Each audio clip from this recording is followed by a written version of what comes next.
आणि मराठीत काय एवढे नाही रे बाबा पैसे मिळत.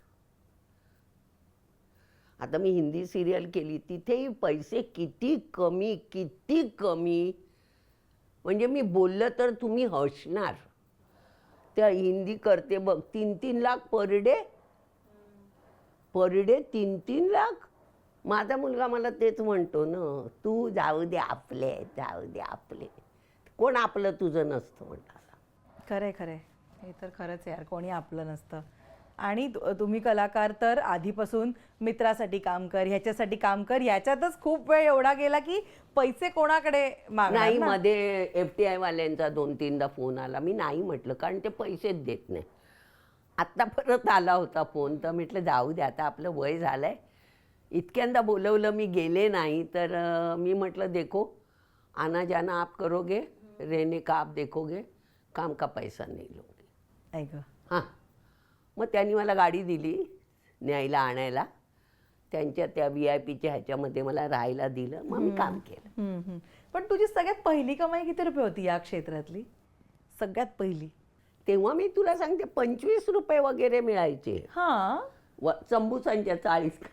आईला 25 रुपये, कायच किंमत आहे ना आता. 25, मग 75, मग 90, मग 125. पण आऊ तुला तुझी ओळख अशी झालेली आत्ता आवडेल का? सगळ्यात जास्त मानधन घेणारी अभिनेत्री आवडेल आत्ता ही ओळख करायला? तुझ्या तोंडात काय पडू दे. सगळ्यात जास्त मानधन घेणारी अभिनेत्री. इथे काय असतं माहिती आहे ना, तुझं काम नाही बोलत, फक्त तुला काम मिळतं तेव्हा काम बोलतं. पण बाकी सगळ्या एक्स्ट्रा करिक्युलर ॲक्टिव्हिटीज माझ्याकडे नसल्यामुळे मला काय पैसे जास्त मिळणार नाही, जेवढ्याच तेवढे मिळणार.